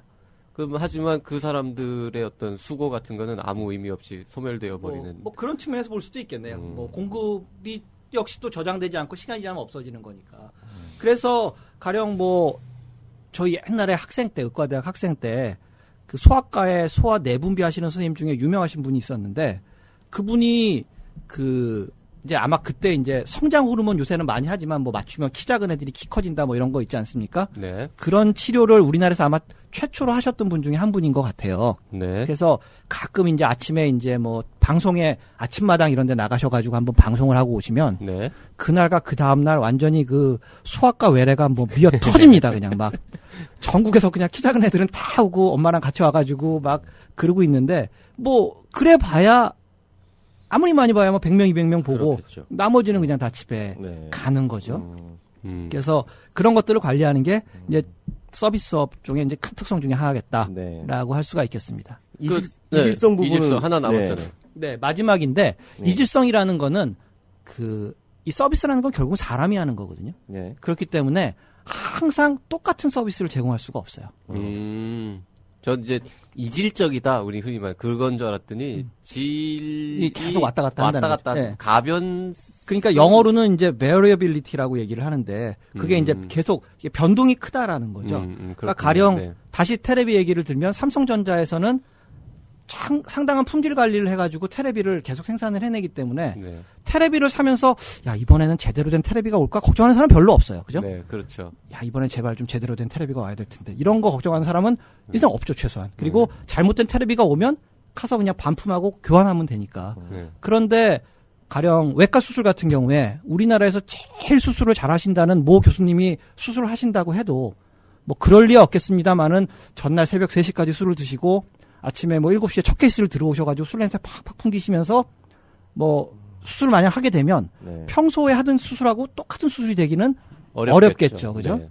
그래서 이게 사람이 하는 거기 때문에 계속 그 똑같은 질의 서비스가 제공되기가 어렵고 그렇기 때문에 의료 서비스에 있어서는 질 관리가 되게 중요하다라고 하는 부분들의 얘기들이 이제 나오게 되는 거죠. 그 음주 수술을 방지하기 위해서 그 수술방에다가 음주 측정기 같은 걸 놔서 불어서 통과해야만 집도할 수 있도록 뭐 이렇게. 그러니까 그게 사실은 서비스업도 그 제조업과 같이 약간 매뉴얼화해서 그러한 그 서비스가 갑자기 질이 나빠지는 것을 예방하기 위해서 뭐 동선이라든지 매뉴얼이라든지 뭐 규칙이라든지 뭐 그런 것들이 다 존재하지 않습니까? 저도 그 저희 법무법인에서도 꼭 그런 문제들이 항상 생기거든요. 그래서 그 인원이 배치되는 정도 그리고 그게 어떤 시점이냐 이것에 따라서 또 그 고객들이 원하는 그 서비스의 기본적인 수준들은 다 있잖아요. 그러니까 그것들을 매뉴얼화 해가지고 뭐 그 안내 문자를 보낸다든지 뭐 설명을 해준다든지 이런 것들을 어느 정도는 그 서비스 질을 동일하게 맞추기 위해서 노력을 하고 있는 것 같은데 막 그 부분에 관련된 얘기신 것 같네요. 그렇죠. 그래서 네. 뭐 질관리 활동 중에 뭐 많이 하시는 부분들이 뭐 표준 진료 지침을 만든다든지 이런 것들을 많이 하는데 네. 사실은 아직도 좀 보수적인 경향들이 좀 있으셔서 네. 본인이 하셨던 방식대로 좀 하시려는 경향들이 아직은 많이 존재를 하고 있고. 아니 그 말 나와서 김변한테 한번 물어볼게요. 그 의사들은 어떤 의사를 만나느냐에 따라서 환자의 어떤 생사가 갈릴 수도 있고, 뭐, 이렇게. 맞아요. 갈릴 수도 있고, 이렇게 생각하잖아요. 근데 사실은 굉장히 많이 표준화돼가지고요. 이제 어떤 의사를 만나도 되게 비슷한 결과를 얻는 경우들이 점점 많아지는 것 같아요. 네. 특히 이제 아주 중한 뭐 질병이나 이런 경우가 특수한 경우가 아니라면. 근데 법무 서비스는 네. 사람들이 일반적으로 그렇게 생각한단 말이죠. 어떤 변호사를 만나느냐에 따라서 나의 형량이 혹은 내가 받을 수 있는 어떤 뭐 보상 돈의 네. 액수가 크게 엄청나게 달라질 수 있다. 네. 이렇게 생각하는데 네. 그거 어떻게 생각합니까? 뭐 일부 맞는 얘기일 수도 있고요. 또 틀린 얘기일 수도 있는데 저희도 그게 굉장히 그 중요한 그러니까 그 고객들의 눈높이는 전관을 선임을 하면은 아주 드라마틱한 결과가 나올 거라고 생각들을 한단 말이에요. 그리고 뭐 일반 변호사들 경험이 없는 변호사들은 뭐 좀 그보다 좀 덜할 수 있고 값어치를 한다. 돈을 많이 쓰면. 근데 일부 맞는 얘기는 뭐냐면 전관이라는 거는 분은 그만큼 경험이 있고 그게 어떻게 될지에 대해서 일반 그 경험 못했던 변호사들보다는 그 경험치가 좋기 때문에 또 인맥도 좋고 또 커뮤니케이션 채널도 좋고 그래서 그런 걸 극복하기 위해서는 전관이 아닌 사람들은 더 많이 노력을 해야 되는 거죠. 경험치도 해야 돼요. 그래서 저희 같은 경우에는 한 사람이 그렇게 하는 것보다는 그룹 프랙티스라 그래가지고 변호사 여러 명이서 경험들을 쉐어를 해가지고 그 장단점 분석을 해서 하면은 근사치에는 좀 비슷하게 갈 수는 있는 것 같아요. 근데 이제 그게 그 의사하고 좀 다른 건 의사는 어찌됐든 집도의라고 해가지고 칼 들은 사람이 한 사람이잖아요. 근데 이제 변호사들은 그렇게 안 해도 되거든요. 여러 사람들이 한꺼번에 같은 뭐 서류를 써서 내도 같이 여러 차례 검토를 한다든지 회의를 한다든지 뭐 그래서 어느 정도 극복을 하려고 합니다. 그렇군요. 네. 뭐 제 생각에는 하여튼 변호사 쪽이 더 편차가 클 것 같아요. 맞아요. 왠지 그건 그래요. 의사들보다는. 그걸 이제 시장에서 더 잘 알기 때문에 이제는 그냥 그 일반인들도 어떤 전문화된 법무법인으로 가는 경향이 많지 그냥 예전처럼 그냥 발길 닿는데 아니면 뭐 친구들이 소개시켜주는 김변도 예. 그런 전화 많이 받아요. 저는 예. 뭐 자기 본인이 아니면 가족이 무슨 병에 걸렸는데 어느 병원 누구 교수한테 가야 되느냐 이거 물어보는 전화를 많이 받는데 많이 받죠. 저도 많이 그럼 받죠. 변호사도 그러면 김변은 주로 이제 의료 쪽을 많이 하니까 전혀 다른 엉뚱한 뭐 사건에 네. 연루됐을 때 네. 이 어느 변호사한테 의뢰하면 좋겠니 뭐 이런 거 그렇죠. 많이 물어보네요. 예, 왜냐면은 그러면 내가 해줄게라고 대답하는 거지. 그러면. 아니요, 그렇지 않습니다. 제가 모르는 부분이기 때문에 보내줘요 그러면. 예, 그럼요. 제가 찾아보죠. 어떤 분이 그동안에 잘하고 있고, 동료들끼리는 잘 알잖아요. 어떤 분이 제대로 하고 있는지. 그거 알기 때문에, 그래서 어느 부분 찾아가라라고 얘기를 드리죠. 네. 뭐 오늘 의료 서비스는 다른 산업과 다르다라는 주제로 얘기를 나눠봤는데요. 결론을 한 줄로 요약하면 뭘까요? 다음부터는 이런 주제를 많이 가져와서 많이 이렇게 앵커분들이 얘기를 하게 하고 저는 날로 먹는 방식을 좀 가져가야 되겠다가 오늘의 결론이 될 것 같은데. 네. 이게 서비스업의 어떤 특징이기 때문에 저도 법률 서비스를 하기 때문에 많이 느낌이 오네요, 이것들. 네, 결론은 좀 허무하네요. 자, 다음번에도 재미있는 주제로 다시 네. 만나도록 하겠습니다. 네, 감사합니다. 네, 고맙습니다. 지난 11일 정부가 3대 비급여 개선안을 발표했습니다. 환자들이 병원 이용 시 가장 큰 불만을 나타냈던 것이 선택진료비와 상급병실료인데요. 이것을 획기적으로 개선하는 내용이 담겼습니다. 일반 국민들 입장에서는 병원을 좀 더 부담 없이 이용할 수 있는 길이 열렸는데요. 병원계 입장에서는 여전히 걱정이 큽니다. 정부는 3대 비급여 개선안을 통해서 병원계가 입게 되는 손해를 100% 보상해 주겠다고 밝혔지만 또한 그리고 실제 여러 가지 보상 방안을 제시를 했지만 자세히 들여다보면은 그 보상이 모든 병원들에게 손해를 보는 병원들에게 골고루 돌아가지 않고 특정한 병원들에 집중되면서 어떤 병원들은 당연히 손해를 보게 되는 이런 상황이 될 수도 있을 것 같습니다.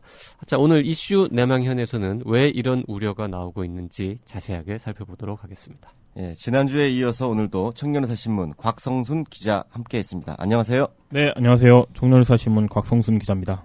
고정을 노리고 있다고 얘기를 하려고 해서 노리고 있습니다. 네, 좋아요. 지켜보겠습니다. 우선 3대 비급여 개선안에 대한 설명이 필요할 것 같습니다. 많은 언론을 통해서 관련 내용을 접하셨을 텐데요. 간단하게 말씀을 드리겠습니다. 이제 중요한 것은 말씀하셨듯이 이제 선택진료비하고 상급병실료 관련된 건데요. 선택진료비를 먼저 좀 말씀을 드리자면 일단 올해 2014년도에는 선택진료비 금액 자체를 평균 35% 정도 감소시키는 정책을 펴니다. 이 어떤 내용이냐면 지금 현재 각 진료과별로 20에서 100%까지 가산할 수 있다는 조항을 15%에서 50% 정도까지만 가산할 수 있게 하는 것이 그 내용입니다. 이를테면 이제 환자분들 중에서 병원 이용하시는 분들 중에서도 제일 이제 선택진료비 나왔을 때 이제 황당하게 생각하시는 부분이 이제 마취 관련된 건데요. 이제 환자분들은 나는 마취과 의사를 본 적도 없는데 선택진료비가 나온다 이렇게 얘기하시는데 마취과 선생님들은 또 안 그렇다고 말씀들은 하십니다. 네. 아무튼 그런데 이 마취를 예를 들면 마취는 선택진료를 했을 때 지금까지는 100%를 병원에서 이제 더 받을 100%까지 병원에서 더 받을 수 있습니다. 이를테면 마취료가 10,000원이라고 하면 병원에서 임의로 20,000원까지를 받아도 된다는 소리죠. 근데 요번에 이제 개선안이 나오면서 이게 50%까지만 더 받을 수 있게 바뀌었습니다. 그러니까 지금까지 10,000원을 더 받던 병원은 맥시멈 5,000원 정도까지밖에 더 못 받게 되는 것이죠. 이런 식으로 이제 다른 과들에도 이런 것들을 다 적용을 해서 그것들을 다 모으면 총 35%가 이제 까진다. 이렇게 되는 어쨌든 평균적으로 네. 환자들이 부담하던 선택진료비 액수가 그렇죠. 일단 올해는 올해. 35%가량 준다. 그렇습니다. 이렇게 보면 되는 네. 거죠. 그게 이제 올해고 네. 내년부터는 선택진료 가능 의사 수 자체를 줄이는 정책을 펴게 되는데요. 지금까지 하던 걸 일단 말씀을 드리면 지금까지는 각 병원에서 선택진료가 가능한 의사가 만약에 100명이 있었다고 치면 그중에 80명까지만 이제 선택진료 의사로 할 수가 있었던 거예요. 80%가 이제 선택진료 의사로 병원 할 수 있었던 전체를 거죠. 계산하는 그렇죠. 거죠. 지금은. 근데 이제 2015년에는 그거를 이제 진료 과목별로 나눠서요.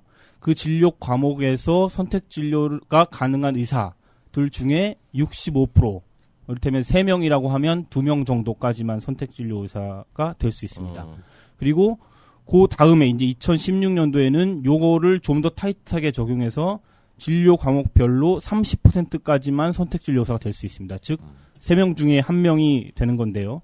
이렇게 되면 이제 상급 종합병원에서 선택진료 의사 수가 지금 현재는 5,700명 정도에서 2015년도에는 4,400명, 2016년도에는 한 2,000여 명까지 줄어든다는 게 정부 발표고요. 네. 비율로 보자면 현재 29%에서 2016년도에는 한 10% 정도로 꽤 많이 줄어드는 것으로 정부가 추계했습니다. 네, 선택받는 의사들이 줄어드네요, 이제는. 그렇죠. 네. 그렇게 되는 겁니다. 2017년에도 다른 게 바뀐다면서요? 네. 가칭 전문 진료 의사 가산 제도를 도입하겠다고 발표했는데요. 이번 개선안에서 이제 가칭이라는 말이 붙은 것처럼 아직 뭐 별로 정해진 것이 많지 않기 때문에 요거까지는 뭐 아직은 모르셔도. 그러니까 2017년에는 선택 진료라는 이름 자체가 없어지는 용어 거죠. 자체가 없어진다는 그렇죠. 거군요. 그게 뭐 조금 그러니까는 3년 4, 5, 6, 7 4년에 걸쳐서 네. 선택 진료비 액수를 일단 줄이고 그 다음에 선택 진료비를 받을 수 있는 의사의 숫자를 줄이고 그 다음에는 명칭을 없애고 네, 이렇게 그렇게, 이제 네. 3단계로 간다는 거거든요. 네. 자, 그 선택 진료비를 줄인 부분을 어떻게 보전할지는 나중에 다시 들어보기로 하고요. 네. 상급 병실 관련 개선안은 어떻게 나왔는지 아주 간략하게 좀 설명해 주시죠. 간략하게요. 간략하게가 좀 힘들긴 자세한 한데. 설명은 청년의사 신문, 종이신문이나 인터넷 홈페이지에서 좀 읽어보세요. 이게 되게 복잡합니다. 복잡합니다. 그림을, 네. 그림이나 표를 봐도 막 이해가 될까 말까 네. 수준이라서 일단 네, 기본 설명 간략하게 말씀드리면 설명해 주시죠. 이제 일반 병상이라고 부르는 기준을 지금 현 6인실에서 4인실까지로 확대하는 거죠. 이해가 되실지 모르겠는데, 그러니까 지금 이제 상급 병실로 취급되는 5인실, 4인실도 일반 병상이 되는 겁니다. 그 다음에는 요 4, 5인실을 이제 일반 병사로 만들면, 갑자기 이제 돈을 받던 것을 병원들이 못 받게 되면 손해가 너무 많이 나니까, 이 4, 5인실에 대한 수가를 신설해서요, 5인실의 경우는 6인실 수가를 100이라고 했을 때, 5인실은 130까지, 그러니까 4인실은 160까지 더 받을 수 있는 수가를 신설하는 거, 요 두 가지가 상급병실 관련 개선안의 중심 내용입니다. 그리고 하나 더 말씀드리는 거는 이 방금 말씀드린 이 신설 수가요. 이 신설 수가 중에 80%는 건강보험에서 내고, 20%는 입원 환자가 부담하게 되는 건데요. 이게 왜 중요하냐면, 4, 5인실이 일반 병상이 되더라도 환자분들이 부담해야 되는 금액이 아예 없어지는 건 아니고 부담하는 금액이 있긴 있는 겁니다. 물론 근데 그게 한 10분의 1 정도로 줄어든다. 이게 핵심이 되겠습니다. 근데 알겠는데요. 4인실하고 5인실은 실제로 많이 있나요? 우리가 보통 이제 좋은 병실 하면 1인실이나 2인실을 생각하는데. 그렇죠. 5인실을 기본 병실로 하는 병원들도 있는 것으로 꽤 있는 것으로. 그러니까 알겠습니다. 지금 그러면 5인실을 기본 병실로 하는 대학병원들 같은 경우에는 6인실 값으로 5인실을 그렇죠. 제공을 5인실을 했던 거죠. 제공을 하고 있는 것이죠. 4인실도 운영하는 병원들이 좀 있었나 봐요. 그렇죠. 네. 그리고 4인실은 그럼 조금 돈을 더 받고. 더 받고요. 이렇게 되는 겁니다. 자, 2인실, 3인실, 1인실, 조금 더 복잡한 사연들이 있긴 한데요. 그건 이제 좀 이따가 차차 살펴보기로 하고요. 이번 지금 두 가지 개선안을 발표를 했는데 정부가 가장 중점을 두고 있는 거는 뭔가요?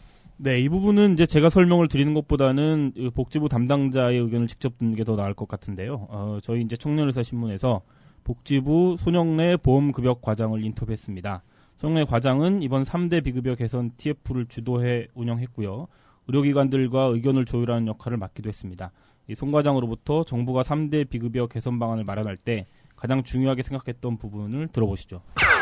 우리 의료 수가 체계를 분석해 보면은 기본 진료료가 낮게 나오고, 그다음에 행위 영역으로 들어가면은 수술 처치 쪽이 낮게 나오는 이 문제는 굉장히 보수적인 영역이니까요. 상급병실로 해결도 어떻게 보면 4인실을 중심으로 해서 입원료를 좀 올리는 구조 쪽으로 끌고 가보려고 좀 하고 있는 거고, 선택 진료비도 수술 처치 쪽 분야라든지 아니면 감염 분야라든지 이런 어떤 좀 계속적으로 보상이 있었어야 되는데 수가 인상이 안 됐던 부분들을 좀 명확히 해소시키려고 하는 부분들이죠. 대신에 추가 투자가 필요한 부분들은 최대한 지양했어요. 새로운 신규 투자를 발생시키는 것보다는 기존의 우리 수가 체계에서 보상이 불충분하거나 왜곡돼 있던 부분들을 좀 정상화시키는 쪽으로, 그래서 신규 투자 자체는 좀 지양되는 쪽으로 가급적 맞추려고 했었거든요. 지금. 병원들에는 우려도 나오고 있는 것으로 지금 알고 있는데요. 그렇습니다. 정부에서 이 같은 개선안을 통해서 병원들이 입게 되는 손해를 100% 보상하겠다 하는데도 불안한 이유는 뭡니까?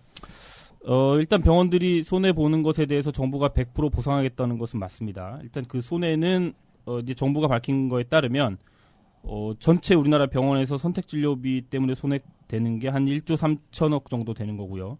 그 다음에 이제 상급 병실 때문에 손해 보는 게 한 1조 1천억 원 정도 되는데, 이것들을 이제 전부 보상해 주는 건 맞습니다. 하지만 이제 그 방식이 문제인데요. 일단 이제 각 병원이 입는 손해를 각각 계산해서 그거를 그대로 이제 보상해 주는 것이 아니라 손해액 전체를 지금처럼 이제 계산을 한 후에 종별, 이를테면 병원급, 종합병원급, 상급 종합병원급으로 나눠서 이제 각 종별로 뿌리겠다. 요게 이제 정부의 방침입니다. 이게 이제 그 방법이 뭐냐면 쉽게 말하면 이제 의료의 질과 관련된 다양한 수가를 올리거나 아니면 신설하는 방법을 통해서 주겠다는 건데요. 집에 딱 생각해 보면 이제 잘하는 병원에 주겠다 이런 뜻인 거죠. 네, 총액은 다 하여튼 병원들에게 돌려주긴 하는데 네. 어떻게 돌려주는지는 좀 그렇죠. 방법이 좀 새로운 다양합니다. 방법을 쓰겠다라는 네, 거죠. 네, 네. 정부가 어떤 방법을 쓰겠다는 겁니까? 네, 좀 복잡할 수도 있는데요. 일단 말씀을 드리면 일단 2014년도 올해 선택진료비 금액 자체를 35%로 줄인다고 제가 말씀을 드렸는데요. 네. 요것 때문에 병원계가 입게 되는 손해를 정부가 5,100억 원으로 이제 추계를 했습니다. 네. 이 5,100억 원을 돌려줘야 되는데 돌려주기 위한 방법을 2개 제시했습니다. 이제 올해 하겠다는 방법 2개인데요. 그게 이제 고도 전문적 수술, 처치, 기능 검사 등의 수가를 인상하고 이게 하나고요. 네. 두 번째는 고도 중증 환자 의료 서비스 향상을 위한 수가를 조정하겠다. 딱 들어도 이제 뭔가 잘하는 병원에 주겠다는 느낌이 딱 들죠. 네. 이 2개를 통해 전자 이게 처음 말했던 거는 3,500억, 두 번째를 통해서는 한 1,600억 정도를 병원에 돌려주겠다. 요게 이제 올해 하는 거고요. 네. 그다음에 이 고도 전문적 수술 처치 기능 검사에 해당하는 행위 한 1,000여 개를 수가를 더 주기 위해서 행위 1,000개를 선별할 것으로 지금 알려져 있습니다. 그 1,000가지 행위에 그렇죠. 대해서는 수가를 올려준다는 그렇죠. 거죠. 그러니까 네. 쉽게 딱 봐도 이 1,000가지 행위를 많이 하는 병원들, 고도의 의료 행위를 많이 하는 병원들이 더 많이 가져가게 되는 꼴이 되는 것이죠. 그래요. 그래서 그러면 이번 개정안을 마련하면서 정부가 소위 빅5라고 하는 대형 병원의 눈치를 너무 보고 이들의 수익을 보존해주기 위해 정책을 만든 거 아니냐라는 의혹이 나오는 것으로 알고 있습니다. 네네. 네, 여기서부터가 더 재밌는 얘기, 이제 뒷얘기니까. 네. 그렇습니다. 이제 앞에서도 설명을 들었는데 그거 외로 2014년도 것까지만 설명드렸는데 2015년, 16년도에도 똑같이 이제 수가 관련된 게 있습니다. 이를테면 뭐 환자 감염 관리나 안전 관리를 잘하는 데 수가를 올려주겠다. 그다음에 이제 의료 질 향상 분담금을 신설해서 주겠다. 뭐 이런 내용들도 또 있거든요. 네. 자세한 내용은 보시면 알겠지만. 네. 이런 것들이 이제 대부분 보면 제대로 지금 우리나라의 대학병원들이라고 불리는 상급 종합병원들에서도 아직 제대로 하지 못하는 부분들이 많나요. 그리고 그나마 이제 이걸 잘하고 있는 병원들이 이제 빅5라고 이제 청취자분들도 잘 아시겠지만 그 병원들이 있습니다. 네. 그 정도만 이제 제대로 하고 있는 실정이기 때문에 이런 식으로 보상한다고 하면 이제 자연스럽게 그 병원들로 이제 요 수가 인상분이 몰릴 가능성이 있는 것이죠. 그리고 이제 그 기준을 타이트하게 하면 할수록 더 몰릴 가능성이 있는 겁니다. 근데 아까 그 말씀하신 대로 뭐 감염 및 안전 관리를 강화하면은 그런 병원에 돈을 주겠다고 했는데 그걸 강화하는데도 또 병원이 투자를 해야 될 거 아니에요? 그렇죠. 그게 사람도 더 써야 될 그렇죠, 거고. 그렇죠. 사람도 더 써야 되고 장비도 들여야 될 것이고. 그러니까 이제 지금처럼 원래 이제 낮은 수가를 보존하기 위해서 병원 측이 받았던 선택진료나 상급진료에 대한 손해를 보면서 뭔가를 더 해야지, 노력을 해야지만 그 손해분을 받을 수 있는 병원 입장에서는 조금 억울할 수도 있는 상황이 될 수도 있는 그래. 것이죠. 뭐 있던 거를 없애는 대신에 보상을 해준다고 하면 그냥 줘야 되는데 그렇죠. 잘하면 주겠다. 이제 뭘 더 해야지 준다 이렇게 얘기 나오니까 병원들이 이제 벌써부터 불만들을 얘기하는 것 같습니다. 그리고 아까 말씀하신 그 어려운 고난이도의 행위에 대해서 돈을 더 준다. 그러면 이게 빅5에 몰린다. 물론 이제 특진료, 선택 진료비도 빅5에서 제일 많이 가져갔긴 합니다. 했을 텐데 이런 식으로 아주 난이도 높은 시술에 대해서 돈을 더 주기 시작을 하면은 그 빅5가 선택 진료비로, 그러니까 빅5는 선택 진료비로 받던 것보다 더 많은 돈을 가져갈 수도 그렇게 될 수도 있지 모른다라는 거고 그 행위가 그렇죠. 어떤 것이 결정되느냐에 따라 그 말은 곧 다른 빅5 이외의 병원들은 지금보다 손해를 보게 된다는 열악한 상황에 처해질 수가 있겠네요. 그러니까 지금 이런 의혹들이 나오는 거군요. 그렇습니다. 그러면 이런 그 정부 마련한 보상 체계로 득을 보는 것은 결국 빅5다. 이런 지적에 대해서 정부의 입장은 뭡니까? 이 부분도 이제 손정래 과장에게 저희가 물어봤는데요. 이 부분도 송 과장의 입장을, 정부의 입장이죠. 직접 들어보시죠. 빅5 쪽이 더 보상받을 거다라는 생각은 저희는 안 들어요. 저희가 노력은 했지만 그렇더라도 아마 이게 이 빅5 같은 병원들은 조금 손해를 피할 수는 없겠다는 판단은 들고 오히려 같은 상급 종합병원이라도 지방에 있는 그런 병원들이 좀 더 보상이 되는 쪽으로 가게 될. 저희는 가급적이면 맞추기 위해서 애를 쓸 겁니다. 상급 병실료 개선 관련해서도 정부가 빅5를 더 의식한다 너무. 네네. 이런 불만도 있다면서요? 네, 요거는 이제 자세히 보면 상급 병실이 아니라 이제 빅5가 잘못하는 건 아니에요. 사실 보면. 근데 보면 이제 지금 빅5 병원들이 지금 기준 병상은 법적으로는 6인실인데 빅5 병원들은 이미 6인실을 이제 기준 병상으로 하는 데보다는 5인실 뭐 그중에서도 한 4인실 정도까지를 기본 병상으로 해서 제공하는 곳이 많단 말이죠. 그러면 이랬을 경우에는 정부에서 첫 번째로 생각하고 있는 기준 병상 기준을 6인실에서 4인실로 바꾸더라도 크게 정책 영향이 없는 거예요. 이 빅5 병원 같은 경우는. 이미 기준 병상이 4인실, 5인실이기 때문에. 네.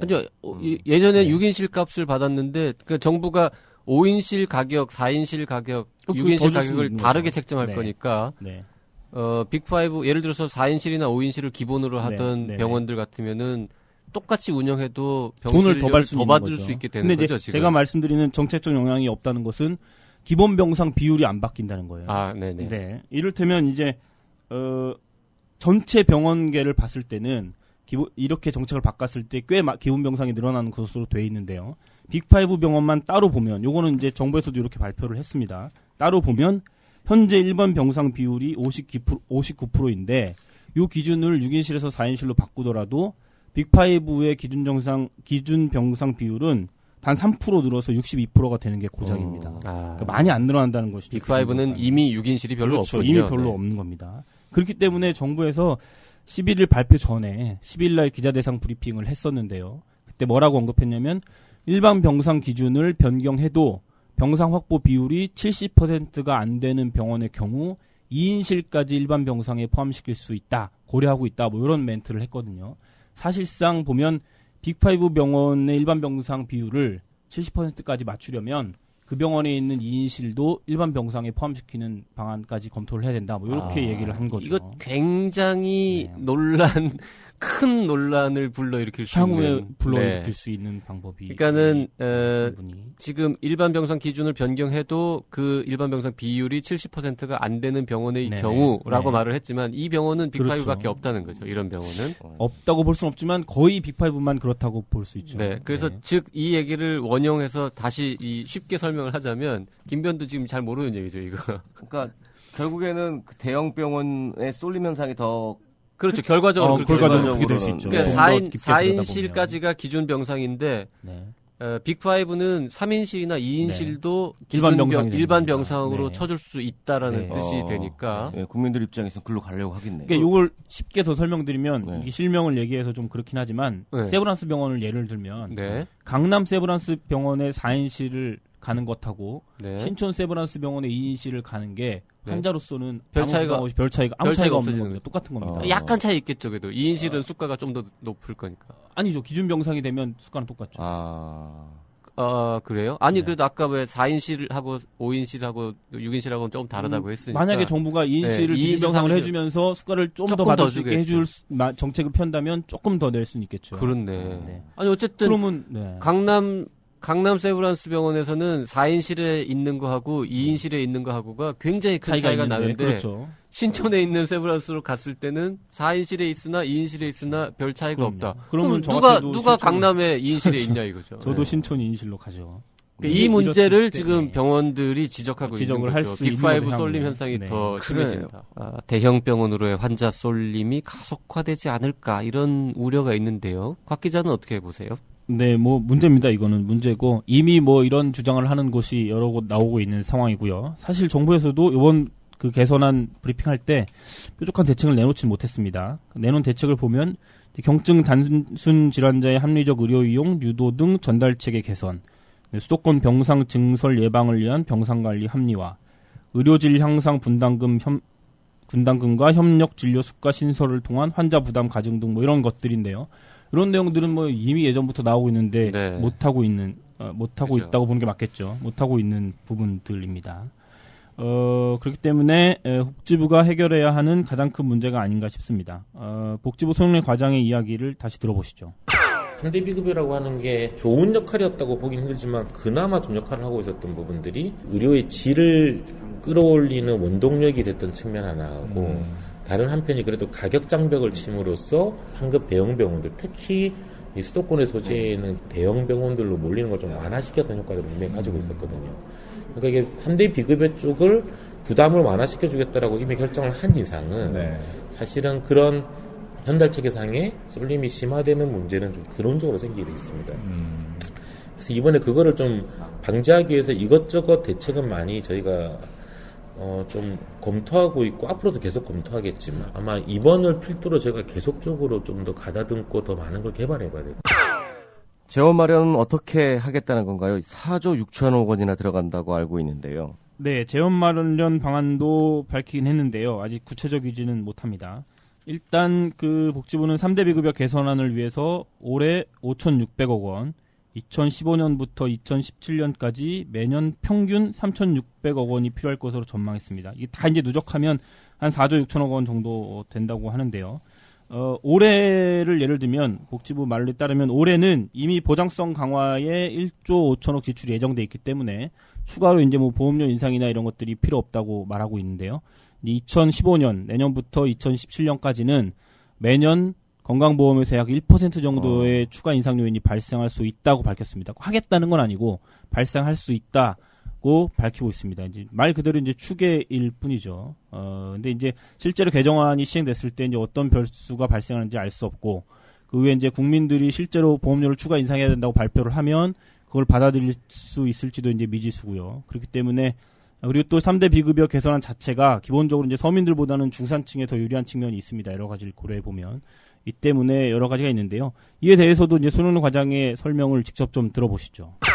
내년부터는 한 3,500 정도씩 재정이 필요하기 때문에 보험료 1%가 약간 안 되는 수준의 보험료 인상 요인이 있습니다. 보험료 1%가 한 4,000억 정도니까 3,500억 정도만 0.8, 0.9 정도 발생하거든. 근데 다만 이제 이게 보면 지금 이제 보험 재정 자체가 저희가 예상했던 것보다 지출은 좀 둔화되고 있고 계속적으로 수입은 예상치만큼 들어오는 구조라서 자꾸 이렇게 갭이 생겨서 어느 정도 재원 여유들이 매년 생기고 있어요. 뭐 그런 문제라든지 이런 것들을 좀 감안하면 그 0.8에서 0.9% 인상률까지 갈지는 잘 모르겠어요. 이게 좀 낮아질 것 같아요, 아마 이게. 정확하게 이제 보험료 결정하는 시기 때 정확하게 재정 추계를 해봐야겠지만.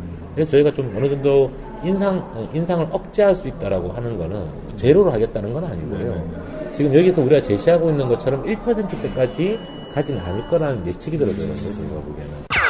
네, 정부도 뭐 고민이 많은 것 같긴 합니다. 네, 종합적으로 봤을 때 이번 3대 비급여 개선안, 곽 기자는 어떻게 평가하세요? 네, 의료기관을 이용하는 환자분들 입장에서는 사실 굉장히 좋은 개선안입니다. 이게 뭐 다 낮춰주는 거니까요. 이제 불만이 상당히 줄어들 수 있을 것으로 보입니다. 하지만 이 환자 쏠림 문제를 해결하지 못한다면 선택진료비는 차치하고 상급병실 문제는 별다른 효과를 보지 못할 수도 있습니다. 아까도 말씀드렸듯이 이제 뭐 신촌 세브란스 병원이랑 강남 세브란스 병원 예를 들어드렸는데요. 그것처럼 이제 더 대형병원으로 쏠릴 수 있는 문제가 생길 수 있기 때문에 그러면 아무리 일반 병상을 늘려도 병실이 모자른 건 마찬가지거든요. 네. 그러면 불만은 이제 더 커질 수도 있는 거죠. 그리고 말씀드린 것처럼 건강보험료 1% 만약에 인상이 결정되면 그것도 공감대가 형성될지 모르겠습니다. 그래요. 이미 저기 이번 조치에 대해서 반대한다는 그렇죠. 국민의 목소리도 꽤 나오고 많이 있는 것 같더라고요. 아까 곽 기자가 재밌는 얘기했는데 이번 3대 비급여 개선안이 기본적으로 서민들보다는 중산층에 더 유리한 측면이 있다.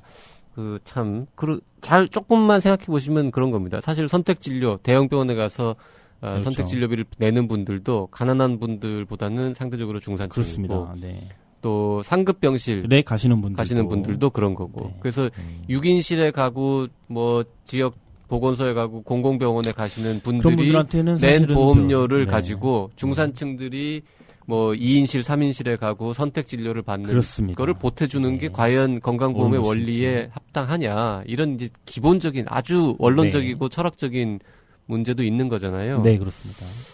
그래요. 그 건강보험료 해마다 1%씩 추가로 더 인상하는 게 네네. 쉽지 않아 보이기도 합니다. 네, 요거는 이제 환자 입장에서 제가 말씀을 드린 거고요. 네. 병원의 입장에서 보자면 이 개선을 통해서 입는 손해를 이제 전부 보상받기 위해서는 정신을 좀 똑바로 차려야 할 것으로 보입니다.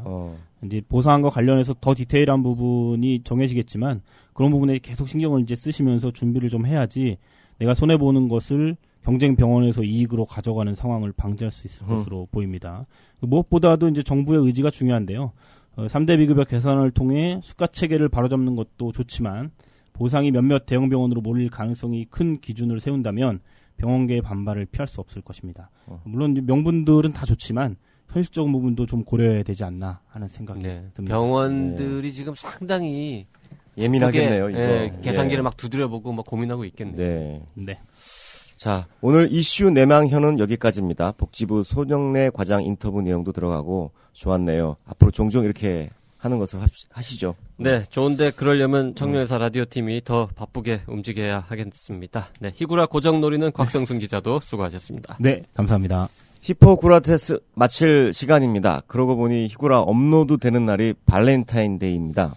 네, 정월 대보름이기도 하지요. 네, 안중근 의사님 사형 선고 받는 날이기도 합니다. 네, 2월 14일 여러 가지로 사연이 많은 날인데요. 뭐 서로 초콜릿도 주고 받으시고, 네, 안중근 의사의 삶에 대해서도 한번 좀 생각해 보시고. 그래요. 정월 대보름날 또 우리 해야 되는 거 있잖아요. 그렇죠. 술도 또 먹어야 되고 나물도 먹어야 되고, 예. 부럼도 깨야 되고요. 네. 좋습니다. 자, 하여튼 저 풍성한 2월 14일 보내시기를 바라겠습니다. 고생하는 청년회사 라디오 팀한테도 우리 뭐 좀 방송 끝나고 뭐 좀 사줄까요? 그러죠, 뭐. 예. 네. 자, 이제 정말 인사드려야겠습니다. 히구라에 대한 청취 소감 등 의견은 청년회사 홈페이지나 페이스북, 청년회사 라디오, 팟빵, 아이튠즈 댓글 등등 여러 가지를 통해서 남겨주시고요. 이메일 radio@docdoc.co.kr로 보내주셔도 됩니다. 1666-1895로 문자 메시지 보내주셔도 되겠습니다. 지금까지 PD 송수연 기자, 작가 김은영 기자였습니다. 네, 들리는 신문 히포크라테스 2014년 2월 14일 방송 모두 마치겠습니다. 감사합니다. 감사합니다.